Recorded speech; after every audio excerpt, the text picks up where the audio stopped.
Cash-a-maniacs.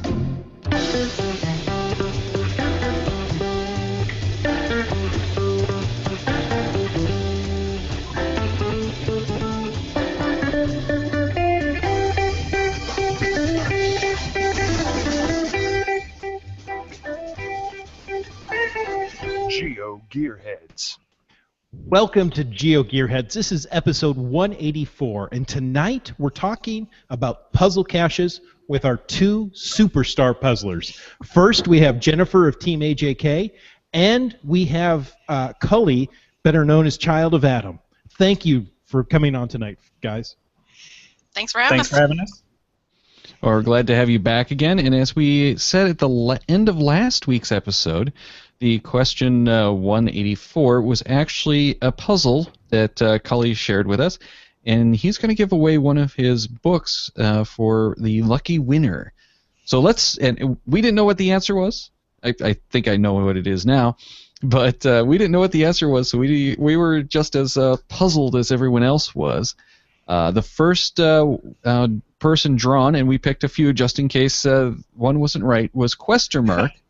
And he put it in the order of hive, shoe, tree, door, sun, and he said that was ascending order based on the sum of the values of each letter in the word.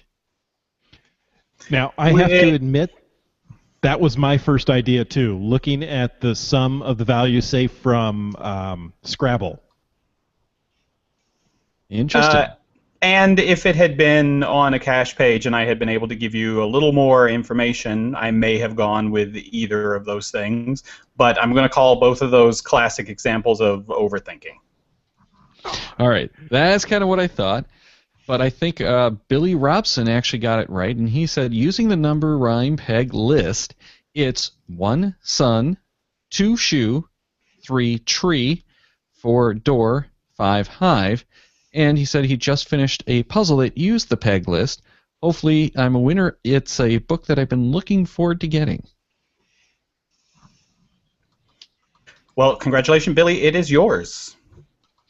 Excellent. So, Billy, I think I already have your address, but send it to me anyway, and I'll pass that on to Cully so he can get the book out to you. And congratulations. Nice. Now, we have feedback from Limax via email, but he's also in the Q&A right now. And he says, I'm upset. Jennifer was recently in my area, and she solved a puzzle that I have been tearing my hair out for over 2 years. So, Jennifer, just let you know, wherever you go, you make people upset. That's okay. Oops. I do, too. It's what I do. However, he did send feedback via email. He said, some music puzzles have cropped up in our area recently where small snippets of music are used. I believe I have to count the beats to get the coordinates, but I'm not sure. Is there a way, for instance with Audacity, to separate the music in order to figure out how many beats are being used? Well, first of all, I would say if Limax wants to ping me about that puzzle, I'd be happy to possibly give a little teeny tiny nudge, maybe get you moving if you've been stuck on it for 2 years. As far as a music puzzle, I think I'd probably try some other things first, like identifying the songs and researching info about them. But certainly if you have some reason to believe that the kind of approach you're talking about is needed, Audacity is a good, free, downloadable program to use for analyzing sound files. There's lots and lots of ways you can analyze it. You can play it at different speeds. You can play it backwards. Lots of things you can do. The thing is, it does take some practice to figure out how to make it work, and I'm still in that process of actually learning that program. But it's powerful, and it is a good one. Nice, nice. Well, while you're at it, maybe you can start your own podcast since you've got Audacity. There you go. How about you, Cully? Any thoughts on that one? Music is not one of my strong suits. As a puzzle person, I know that there are certain types of puzzles that I am just not good at. Music and math happen to be my two weak spots, but it sounds like he has an approach at least, which is a good thing for most people. A lot of people have trouble even coming up with an approach, so it sounds like he has a direction to go at least. Excellent. All right. Now, we should also note that if anyone wants to add something into the discussion, we do have the live Q&A open on Google+. Of course, that's only if you're watching us live. After the fact, send us a note, and we might be able to squeeze that into one of the randomized shows. In the meantime, Dano Team Pugach dropped in there. Bad Cop, he wants to know, his wife actually wants to know if you're in the garage tonight because you're in the doghouse, so to speak. I don't know if I should answer that. But if you have astute ears and perhaps astute eyes, if you're watching live, you'll notice I sound a little different tonight. Well, I'm not at my house. I am actually on vacation at the moment. So we've rented a house for the week, and the garage was the spot that I could get to where nobody else would be moving around in the background, hopefully. If the door goes up, let me know. I think that would become apparent really quickly. Yeah. I was actually going to go sit out on the deck, but it's a little too windy tonight. Ooh. All right, well, let's move on to another question. This one comes to us from, I hope I'm not going to butcher the name too much, Hakuin. This came to us via email. I would like to recommend a really great introduction to Puzzle Solving 101 by E2 or E. Peterso2, EPETERSO2, and of course we'll link to that in the show notes. Well, actually, we'll link to the first of the caches because it's a series, GCYX71, and again, we'll link to that in the show notes. The caches are in South Florida, but you can solve them from anywhere. I recently had the opportunity to get the first 9 in the series and just solve the final one, which I'm hoping to get later in the summer. I don't have any personal connection to ePeterso2. I'm just a very satisfied customer/cashier. I can totally second that recommendation. The first long-distance geo trip I ever did was to actually go and make the finds on that series, and it was a blast. But like he says, even if you can't ever go and make the finds, just doing the puzzle series at home is really valuable. It's got some excellent training puzzles, and E. Peterso2 is actually a nice guy. I managed to meet him while I was down there in Florida, so it's an awesome series. And there are also several copycat series Right. that basically take the information that he has in those, and they've been published in other areas around the U.S. and I think around the world. So there's one in Canada, I know, because I went and did that one, yeah. So look around your area for the Puzzle Caching 101 or Puzzle Solving 101 and see if anybody else has copied it and published it in your area, because there are a bunch of copycats out there. Yep. That's nice. That's a great way to get going. And Daryl, thank you for taking the caching names that are a little more difficult to pronounce. The next person we have that sent an email is Patient Rock. That's very easy to pronounce, actually. And again, they sent their question in by email. One of the hardest things about solving a particularly clever puzzle cache is you can't really talk about how you solved it. You don't want to spoil it for your caching friends, and your muggle friends usually don't care less.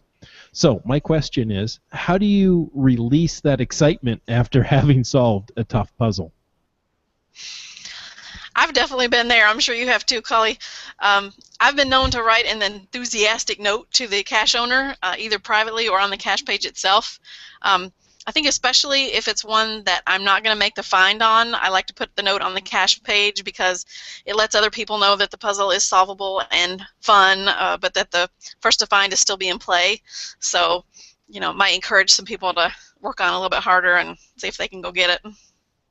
As someone who owns several puzzles, I will definitely agree with sending notes to the CO. I love getting notes about puzzles beyond what just appears on the cache page, although long cache logs are always also welcome.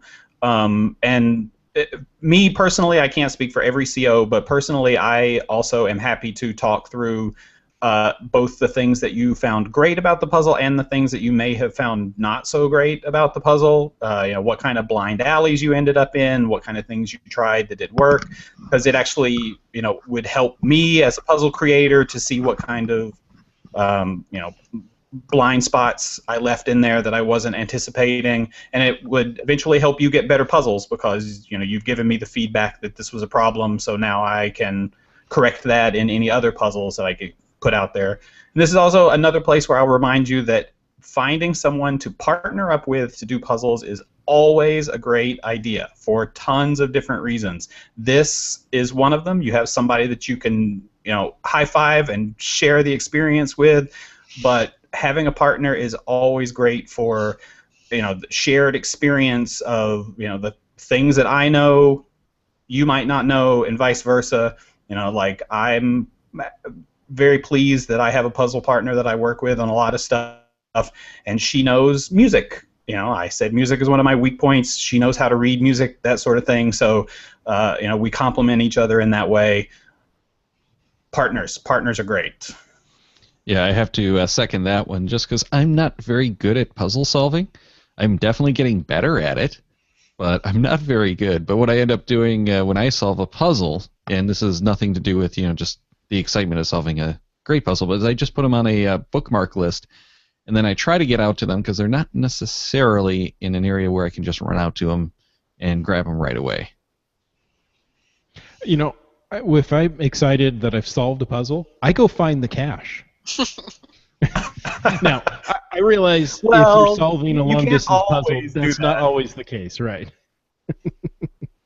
I mean, I do end up solving a lot of puzzles in other parts of the world and other parts of the U.S. I mean, pretty much all of my family caches, they live in North and South Carolina, and I'm constantly solving puzzles in that area. My mom is traveling around in an RV right now, so she's constantly sending me puzzles from Utah and Wyoming and all of these places, just like, oh, I can't figure this out. What did you do this for me so that I can find this cache? And so I've got a long list of caches all across the U.S. that I'm probably never going to see, but they're solved and sitting there waiting in case I ever end up there. This brings up a good question. When you go ahead and solve these, where do you keep the coordinates? That is a great question. I cover that. I actually have a whole chapter in my book about what do you do after the solve, but I think the key to that is to just be consistent about it. Figure out a method for yourself. For me, I have a private bookmark list that I put things on, and I go ahead and change the coordinates on the cache page so that I have that corrected coordinate already saved and uploaded to geocaching.com, so I don't have to worry about finding that scrap of paper underneath my monitor where I solved something 3 years ago or anything like that. But I've met people who do it all kinds of ways. I've met people that have binders with the printed cache page. I've met people that keep like address books with the coordinates written in it, and there's all kinds of different ways to do it. The key is just be consistent about it. Figure out how you're going to do it and always do it that way so that your solutions are always in the same place. I usually put a note right on the cache page in the place for the notes, but I have to say I've started trying to actually change the coordinates as well, because before my recent trip out to California, I had like 200 puzzles that I never thought I might have a chance to go and find, and then I'm having to go back and put everything in, changing the coordinates, and it was nuts. So I am trying to get in that habit of just changing the coordinates right away, whether I think I'll be there or not. Go ahead and do it when I solve it, and then I'll have it later. Limax in the live Q&A said that he keeps the coordinates mostly in a written notebook, then changes the chords as well, and he's starting to use Evernote to keep the solved coordinates. And I actually do all of my puzzle solving as much as I can in Evernote so that I have all of that reference material there, not just in case someone happens to ask me for, what I did, but also so that I can go back and if I made a mistake, figure out what it was. And not all of the puzzles that I've solved around here have a chord checker, so you have to do it like live in the field or something, and that way I have it in Evernote and I can always get back to it. But doing the corrected chords on the actual cache page is mandatory for me because I need to have that. Also useful for, several years from now when you bump into another cache that uses that same obscure code, and you can be like, oh yeah, I remember I did that one cache a while back that had that code. Where was that website at? Exactly. If you have the notes, easy enough to get back to. We also have Gina Barron in the live Q&A who said she has 3x5 index cards with cache name and number and corrected coordinates. Also, a check mark at the bottom right to verify that it's been geo-checked. I also changed the coordinates on the cache page and add them to a bookmark list. And she says Evernote is great. But apparently she doesn't use it for her puzzle solving and storage. And that's perfectly fine. A lot of people like having those cards. For me, the big thing is that accessibility from anywhere. And with Evernote, it syncs to the cloud, so it's on my phone, it's on my tablet, it's on my computer, and it's on anyone's PC who has internet access. If you happen to be traveling, is that what you're saying? Yes, or when you drop your phone in the water. Yeah. Not that Drop I've your ever phone done on that. the way to the cache. Actually, I never have done that. I've dropped my GPS in the water, never my phone. But yeah, we've talked about Evernote several times on the shows before. So if you want more information about using it for not just puzzles, but for other things, go and check out either of those two full episodes we did on Evernote, or we've talked about it in some of the randomized shows too. Nice. Well, we have more questions. We asked for your questions for these two, and you guys have responded. Thank you so much. Now, the next question comes from, I'm taking the easy names again, Daryl, Electric Water Boy. Which I might add, he was actually a guest on the original Cachemaniacs. So if anyone wants to check into him and find out a little bit more about his caching from like 5 years ago, go and check out that interview. There you go. He asks, is there such a thing as a puzzle that is too hard? There you go. Crickets. I think the short answer is yes. It's really, really easy to make an impossible puzzle. I can put a cache page up right now that we'll say something like the last 3 digits of the north coordinates are the length of my index finger in millimeters. But there's no way for you to possibly ever solve that. So that essentially turns into an impossible puzzle. And there are tons of examples of ways that can end up being done. If the CO's just not giving enough hints, if there's just not enough of a breadcrumb trail for the solver to follow to get somewhere, it ends up being just kind of a guessing game. And unfortunately, a lot of geocaching puzzles kind of fall into that, where it just becomes a game of guessing, well, what was the CO thinking about when he put this puzzle together, or when she put this puzzle together? Mm-hmm. And unfortunately, I would put that into the category of puzzles that are just too hard. Well, and there are rules in the guidelines that say that the puzzle has to be something that can be solved. So if you come up with a very difficult puzzle, the reviewer may actually require some proof of how it's solved to confirm that it is something that most cachers can do. Mm-hmm. That definitely varies by reviewer. I have put out puzzles with other people in some other places, and it really does vary. I've been asked to give very, very specific instructions about exactly what to do, and then other times, they just fly right through with pretty minimal description. But yeah, and I've talked to a couple of that whole testing process is that we've talked about before. I think can help avoid those things. I mean, as the owner, you probably think it's obvious, or at least that they can get there from here. But so when the person starts it, Well, I've talked with a few of the reviewers who do love to go and solve those puzzles before they post them, just to make sure that you can solve them, and they just like doing the puzzles. And then there's other ones who are like, I don't want to see another puzzle ever. Just tell me exactly how that it's done, so I can say yes, I checked to make sure that it's doable. Right, but if you have a CO or a reviewer who isn't a puzzle person, and they get, even if you give them a detailed description of how the puzzle works, if they're not a puzzle person and they don't get what it takes to go into a puzzle and make those leaps in logic that are the important part, those aha moments that the CO has to build into things, if you're not enough of a puzzle creator to look at those and see, yes, I can see how someone can get from this step to that step, and you just are simply verifying, oh yeah, there is step A to step B, it's still problematic. I mean, I'm not asking all reviewers to be great puzzle solvers. I know that's an impossible task, but a lot of things slip through that aren't particularly solvable.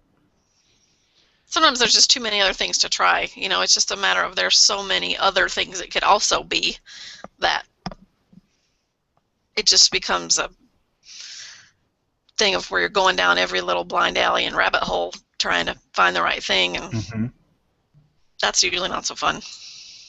Well, Electric Waterboy, when he sent in his questions, also sent his version of the answers, and for this one he said, yes, just ask the CIA about cryptos. Exactly. And There that's you why have they it. want a back door. Yes. How many years has that thing been sitting out there? I mean, they're almost finished with it. They've solved, what, 3/4 of it at this point, so... Well, we do have more questions from Electric Waterboy, but before we get to those, Dano of Team Pugach in the live Q&A asked, well, he said actually that I make sure that every cache I hide is kid-friendly. What tips do you have for hiding puzzles kids can solve? And he says that's in his book, Under 12 Years Old. That's a great question. And I think there are definitely some puzzles that kids are good at. I've seen puzzles that involve things kids are actually more likely to know than adults, whether it's different, cartoon characters or Pokemon cards or things like that. Sometimes books or characters from shows or things like that. I have a puzzle that my 3-year-old nephew solved. You have to draw a stick man on the computer, and that's a really fun one. And he plays it repeatedly, even though he knows the answer. But I think getting kids involved in caching and puzzling is a really fun idea. So I encourage more people to do things like that. Yeah, I think one of the key things to dealing with kids is I think a lot of people talk down to them in a way that's not really all that necessary. I work a lot in children's theater, and we figured out pretty rapidly that you can talk at a pretty high level to kids. You don't have to dumb things down quite as much as you might think you do. And kids can follow along and figure things out pretty well. So as long as you're not like doing something really obscure or something that they're just not, not asking them to do like high level college age math or something, I think most kids can probably figure stuff out if you're talking about 12-year-olds. Yeah, if you don't ask them to do calculus, they're going to catch on for the most part. If it's looking up, like you said, Pokemon information or something they're familiar with, they're going to know exactly how to go about this. Yeah, and there's certain areas of those puzzles that they're going to know instantly that us as adults are going to have a lot of harder time figuring out. Like the for whatever reason, the Lego Bionicle alphabet is really popular in geocaching circles, and I've come across kids who can read that on sight, whereas I still have to look it up to do those translations and figure out what it is. So it just depends on their knowledge base and what kind of information they're into. Well, John in the live Q&A said that rebus puzzles are good for kids. I'm not even sure what a rebus puzzle is, though. It's getting on the bus a second time. See, and that's exactly what I thought of. Is it something that we should be talking about in the mass transit shows? Those are the ones where it's pictures where you have like a eyeball, you would read eye, or that kind of thing. Smile minus S equals mile. Exactly. Good one. Got it. Okay. Yeah, like the figuring out Pictionary kind of things. Yeah. Excellent. Nice. Well, getting back to Electric Waterboy's email, he has multiple questions here. The second one I think we've already touched on. Is there such a thing as a puzzle that shouldn't be published? So, we talked about it. Cully, you mentioned, the length of your finger. There's no way somebody's ever going to find that out. Right.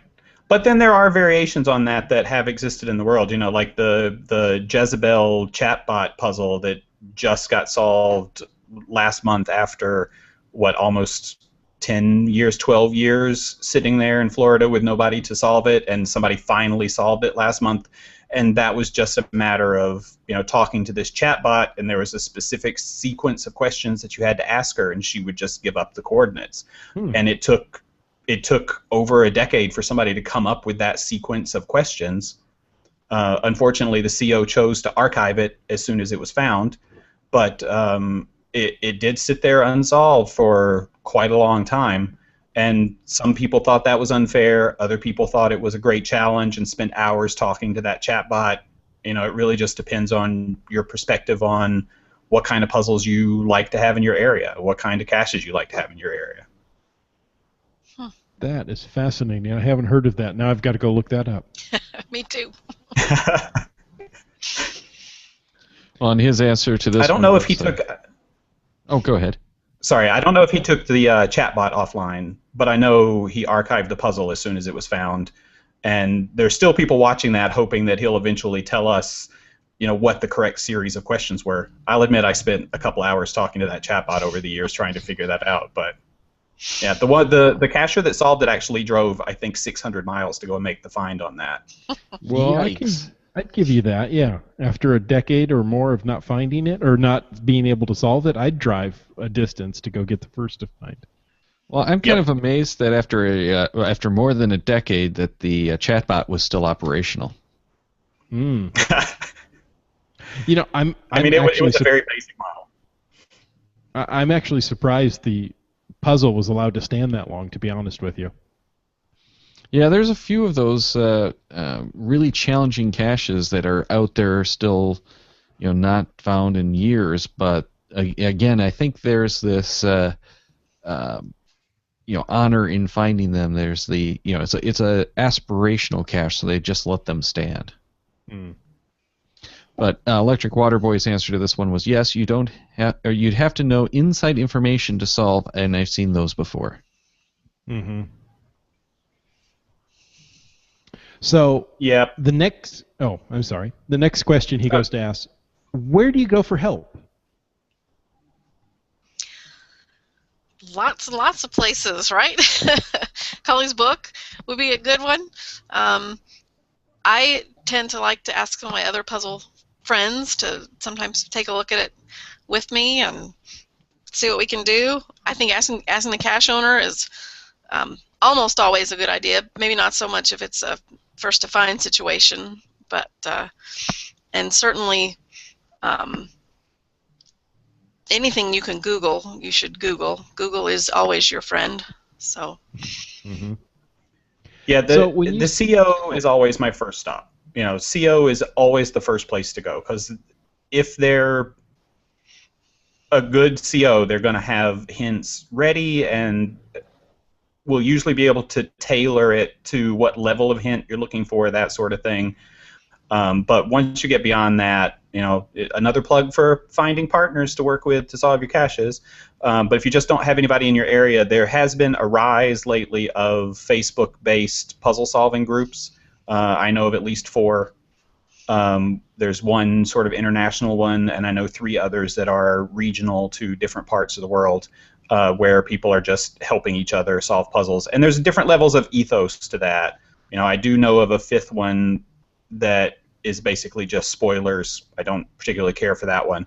But there are the 4 that I'm familiar with are basically just there to help each other, and they have a pretty strong ethos of, we're not going to help with first to finds. We're not going to talk about puzzles until the FDF is gone.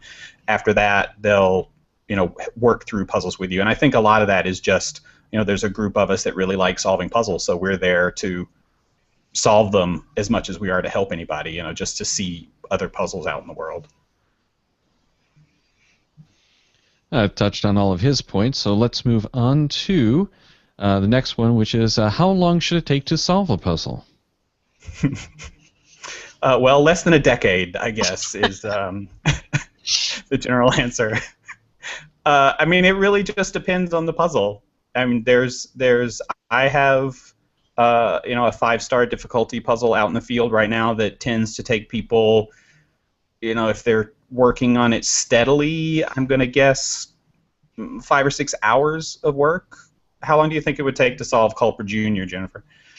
That's If you were probably just about the doing it right from start number. to finish. I Yeah, I mean, I think I've kind of blasted through that one, but it still took a while. It was, 1 day of solid work, but it was really fun. It's a good one. I highly recommend it if anybody wants to try it.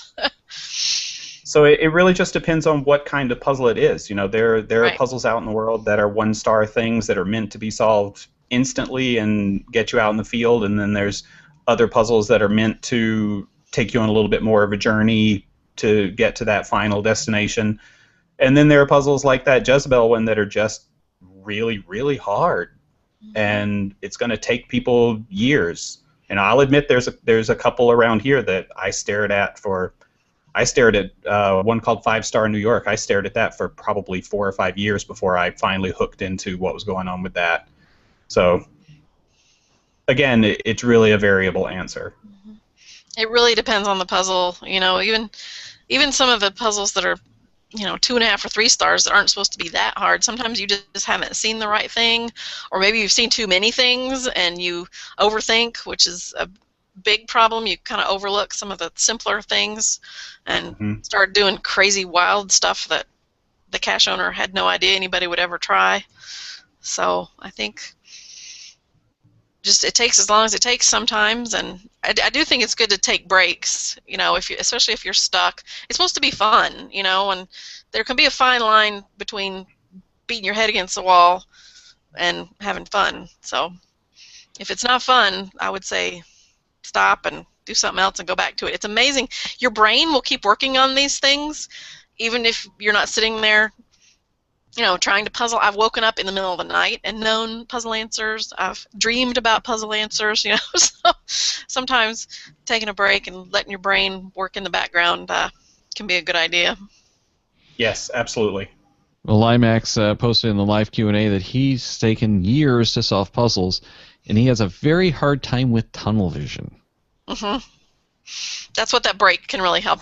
If I do that when I'm hunting caches, I think, well, it ought to be right here, and I keep looking in the same place even when I'm not finding it. So sometimes we all have to sort of step back and widen that search radius and try some other things, and they can be really hard to do. So taking a break can sort of force your brain to reboot a little.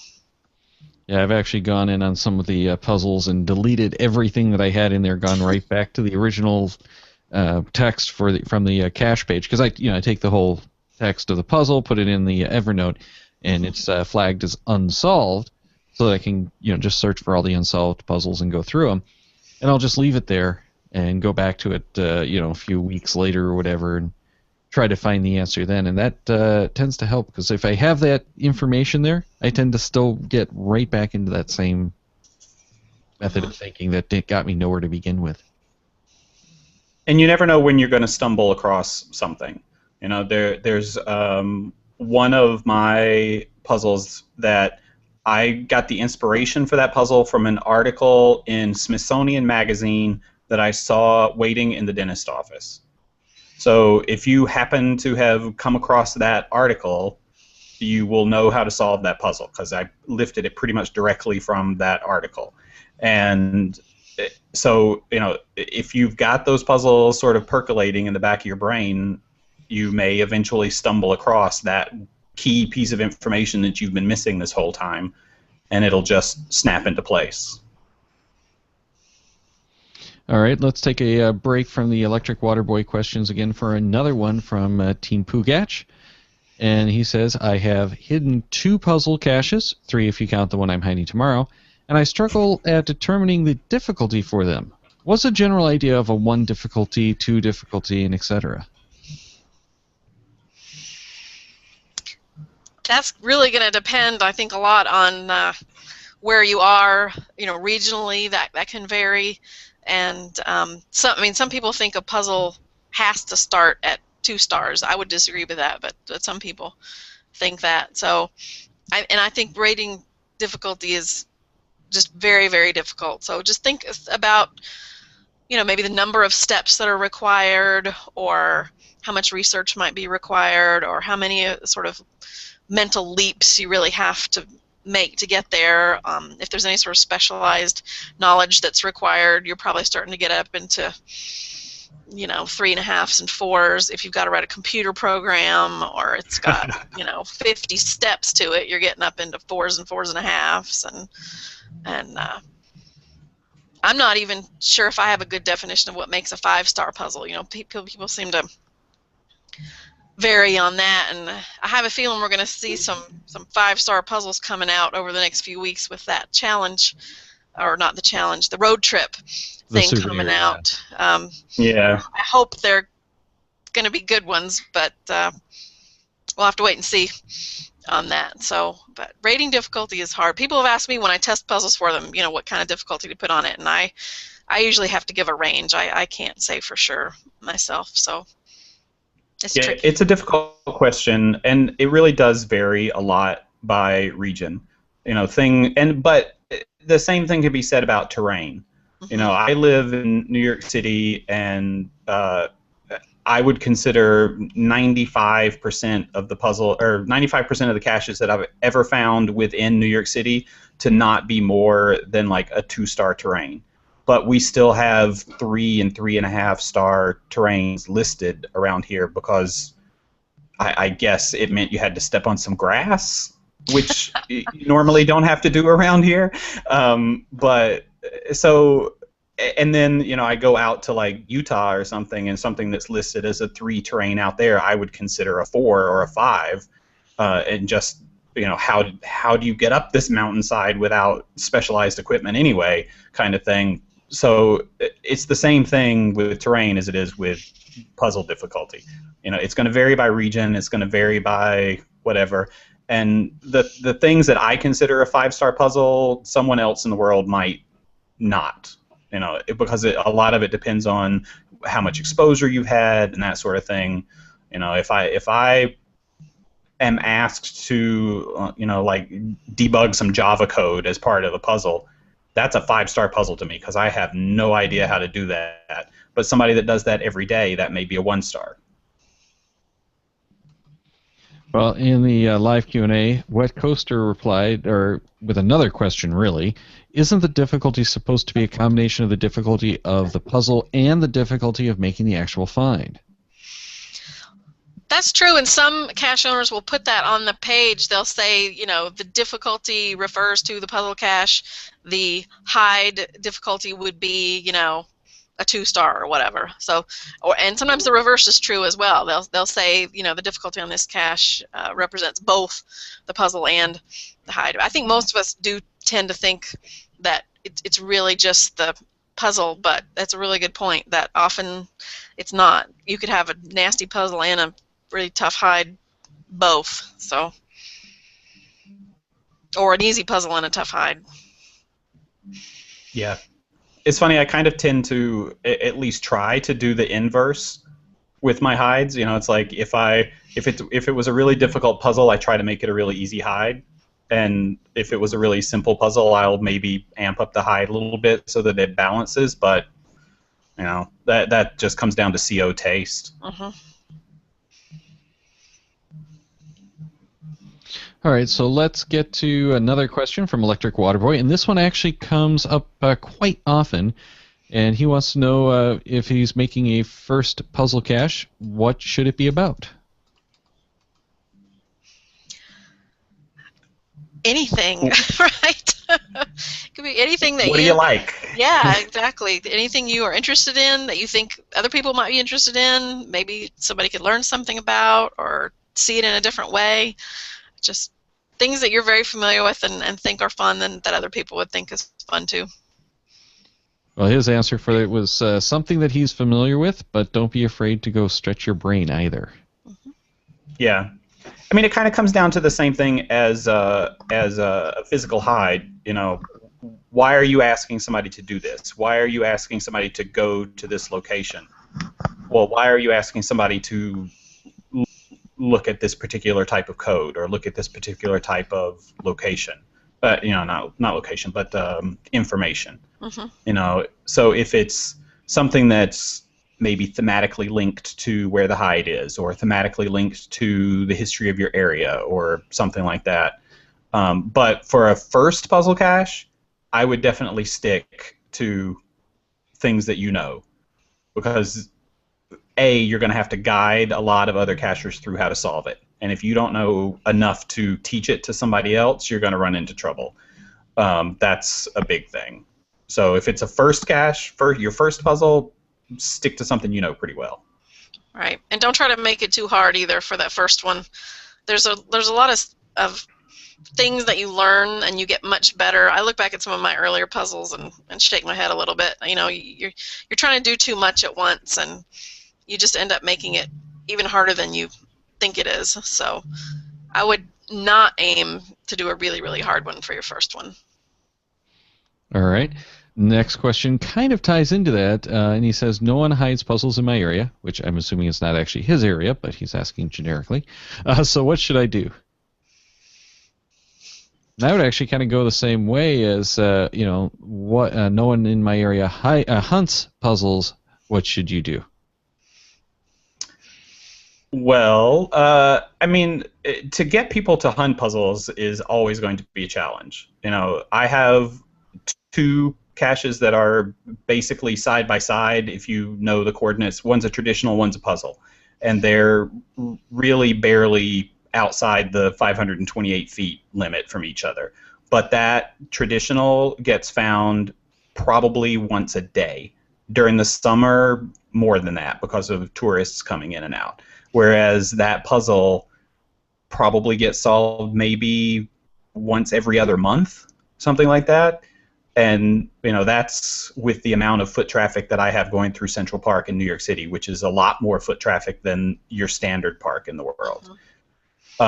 So you're just going to have to resolve yourself to the fact that puzzle caches just don't get found as often.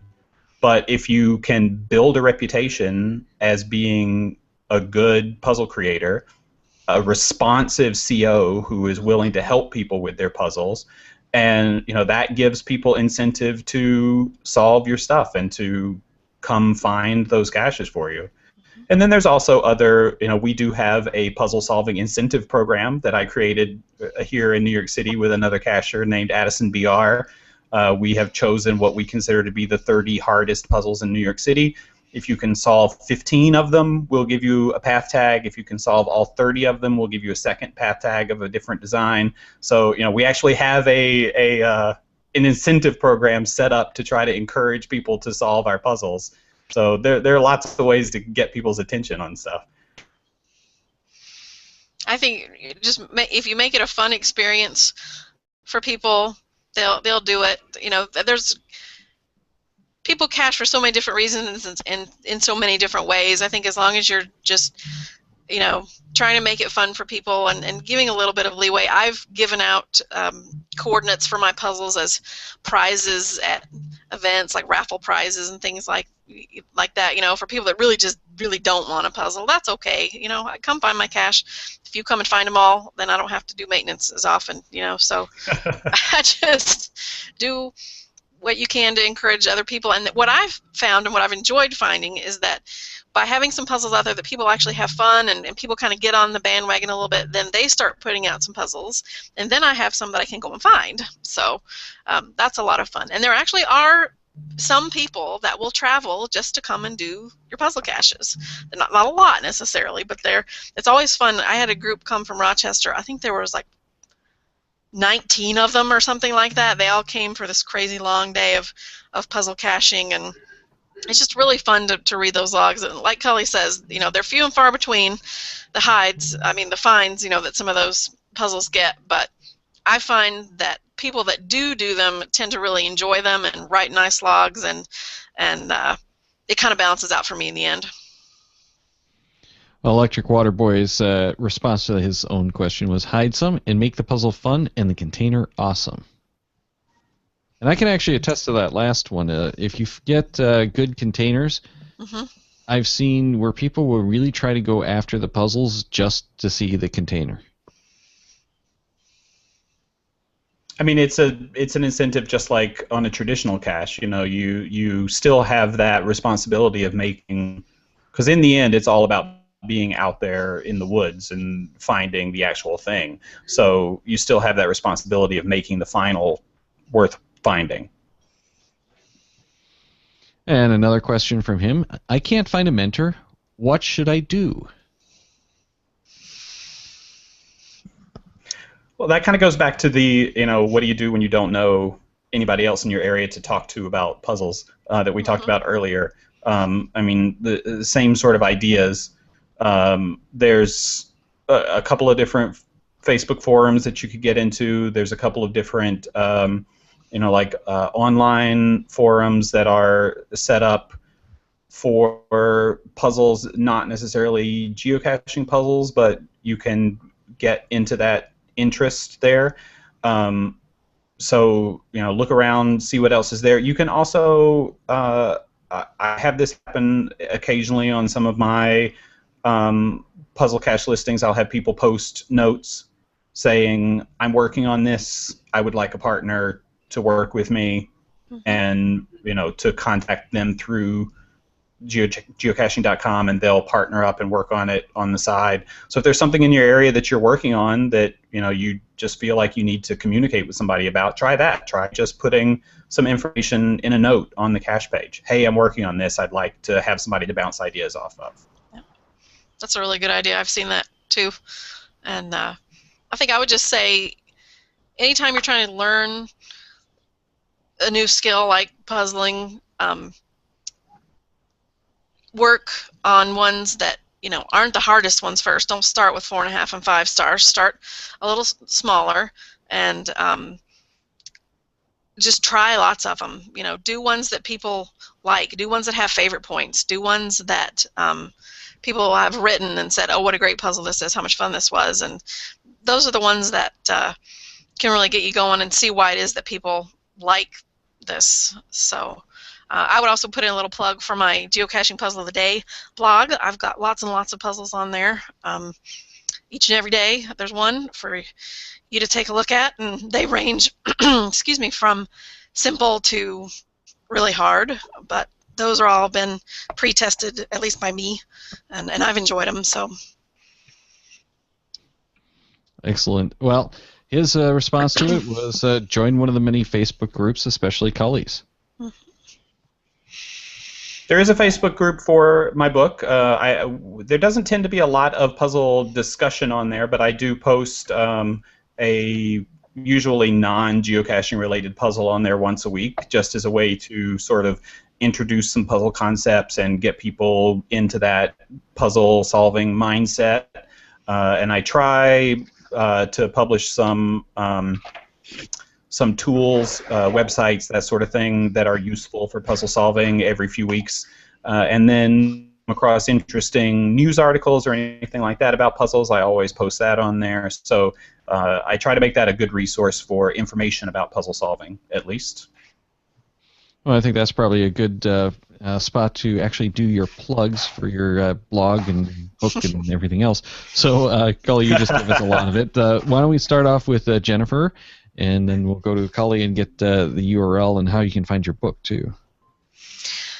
Mine is just geocachingpuzzleoftheday.blogspot.com, and there's lots of puzzles in there. It's going on for 4.5 years now, so if you don't like the one I've got up today, there's a lot of other ones you can look at. I also have some tools in there as well. There's a page where I consolidated all of the tools I had published, especially in the first year. I try to publish one at least once a week, so some fun stuff in there. Excellent. And you've also been on this show, 3 times now? 4 Yeah, times? I think this is this is the 4th time. 4th time? Yep. So you can always check back at her other shows. And Cully, this is only your 2nd time, but tell us where we can find your book. And I love that book, by the way. Thank you very much. My book is How to Puzzle Cache. It's 300 plus pages of information about puzzle cache solving, basically written as a textbook to introduce some ideas about different puzzle cache types, some introductory stuff on codes and music and indexing puzzles, that sort of thing, ways to start approaching puzzles. And you can find that at howtopuzzlecache.com. The Facebook group is facebook.com/howtopuzzlecache. And like I said, I try to post on there on Mondays a new puzzle. Answers are always published on Tuesdays. And there's usually a little bit of discussion on the Tuesday post about some different avenues that people tried and that sort of thing. Especially if I overlook something, I get a lot of comments on that on those Tuesday posts. Usually the informational posts go up on Friday, and then the rest of the week is just whatever other interesting stuff I happen to stumble across. And of course, driving our audience members crazy with puzzles every so often. Yes. I do have 20 plus puzzles out there, geocaching puzzles available in the world, all in New York City. If you come to New York City, they're mostly in Central Park, so they have a pretty good reputation around the world. So they're excellent. I've gone down twice and found a whole bunch. Well, see, now I'm jealous because I want to go out and do some of those. So you're welcome anytime. Are all of those puzzles solvable from anywhere in the world? Yes. There's one that it's a little trickier, but yeah. Yeah, there are a couple that are a little bit tricky that you have to do some pretty deep Googling on. There's one in particular that I had tried very hard to design, something that you had to go into the field to find the information, but with the advance of Street View and that sort of thing, that it's pretty much solvable at home at this point. At the time that I created it, there were 2 locations that you have to visit that actually didn't appear on Street View because cars couldn't drive down those streets. But now that Google has the backpack people to walk down the streets and get Street View, you can see all the information that you need now. So it makes it a little bit easier. But yes, all of them are solvable at home at this point. A couple of them will be a little bit tricky, but you can do it. As much as that sucks, I really do love those backpack Street Views. Yes. All right. I mean, they've gotten them underwater now, so you can. Oh, those things look like fun to play with. I want to play with one of those too. But before we go, we want to hit the last and 13th question that Electric Waterboy sent in, just because it's fun. So, Chris, why don't I give you the honors of that last question? Certainly. He was saying, I'm working on a gadget cache in West Virginia, and I, A, broke it, B, lost a part, C, got mad and set it on fire. What should I do? Well, having just gotten back from West Virginia and done several of the gadget caches that he's referring to, WVTM is incredibly nice and would be incredibly understanding about it all. Best advice, fess up. I agree. Let him know so he can get out there and fix it. Don't ruin it for the rest of us. Nice. All right. Well, and he's going to be on the show in a couple of weeks, but Electric Waterboy's answer was move to Oregon and let Tim know his cache needs maintenance. And, okay, that's kind of silly because you'd get caught before you left West Virginia. Oh, how true that is. Now, you guys, thank you so much for all your input tonight. I mean, I love these shows. I do go back and actually listen. This is one of the few shows that I'll go back and listen to again to get more information. So thank you so much. Thank you. You're very welcome. Very nice. Now, we have these podcasts up on iTunes, and every now and again we get feedback on iTunes. This one came from J. Corey C. And he did a wonderful review in iTunes. He entitled it, Easily My Favorite Geocaching Podcast. This 5-star review then reads, the hosts are friendly and work well together. Obviously, he hasn't actually met us, Daryl. Daryl's friendly and I work well.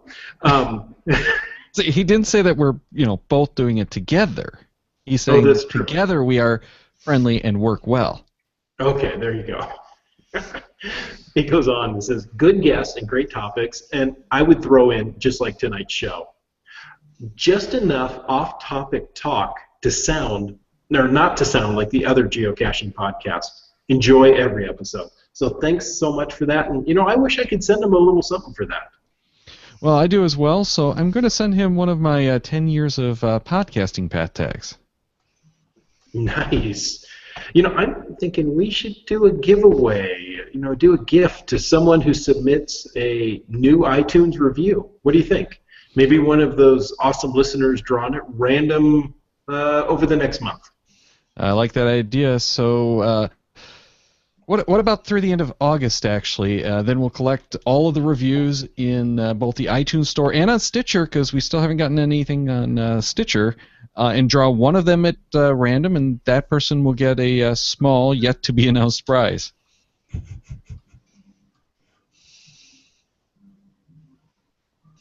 Oh, and I think we lost Chris entirely. Uh-oh. Oh, that doesn't that just Hello. Oh, there we No? go. Now we got you back. Okay. I liked the yet to be announced. See, I was holding back any announcement there. Oh, got it. That all sounds good. So head over to the iTunes Store or Stitcher and submit an honest review of the GeoGearHeads. Now, we love those 5-star reviews and kind words like those from J. Corey C. But please leave us an honest review. It's not going to affect your chances of winning. Everything from the recording through the end of through the end of August will count and will be entered into the drawing. Does that sound fair? I like that plan. So yeah. Yep, through the end of August, then we'll collect all of those new reviews in both the iTunes and Stitcher Store and draw one at random. So, sounds good to me. So, we've got a pile of great shows coming up. There's plenty of terrific topics, and I've actually booked shows through the end of October. But we'll be sharing those as they get closer. And we really do love the feedback for all of these shows. Please call those into the voicemail line at 206-350-3647, or you can email us at geogearheads@cashmaniacs.com. If you'd like to send us an audio file, that's really awesome because it sounds really good, and we'd love hearing it in your own voice. But here's the show for the next shows, plural, for the next 5 weeks. We will have 5 shows, one each week, not, one show for all 5 weeks. Next week, we're talking about hack spaces. Then the following week, July 23rd, is going to be our next randomized show, and those are always fun, and we've had a lot of good content queued up for that and some great guests. So make sure to tune in live for that, and you get a special chance at a live prize, so you won't want to miss that one at all. Then on July 30th, we're talking Gadget Caches with WV Tim. Then our first show of August is yet another randomized show, and that one we hope to have it be a kind of Canadian takeover of the GeoGearHeads, but we'll have to see how the West Bend Cache Bash goes, because we might lose one of our Canadians to that. August 13th is going to be Caching Electronics. I'm kind of excited about this one because we've got one of the guys from Element 14 coming on to talk about how to put electronics into your geocaches. I love that.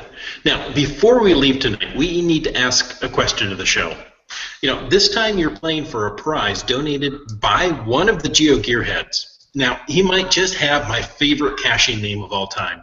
It's Dr. Cashenstein sent us a batch of Geo Woodstock 13 path tags. So, get an email ready and addressed to geogearheads@cashmaniacs.com and use the subject question 185 for your chance to win that cool prize. In the body, tell us your geocaching.com screen name and the correct answer to who was the first person from the U.S. to circumnavigate the globe. We're looking for just the first, not the first solo trip. And it needs to be in our geogearheads@cashmaniacs.com email by July 15th at 6 p.m. Pacific, that's 9 p.m. Eastern. And to make things a little harder this time, I've instructed Daryl not to tell anyone whether they have the right or wrong answer. But only those with the right answers will be included in the drawing. Check the Cachemaniacs website at cachemaniacs.com for more on the GeoGearHeads, including show notes for this and all of our episodes. We love hearing from our listeners, so leave us feedback by calling 206-350-3647, by emailing geogearheads@cachemaniacs.com, or through social media. Your support helps keep the Cachemaniacs shows coming. Please consider becoming a patron through the link in the website to support the Cashmaniac shows. GeoGearHeads is produced by Christoph Hanauer and Daryl Wanberg. This show is copyright 2015 by Daryl Wanberg. All rights reserved.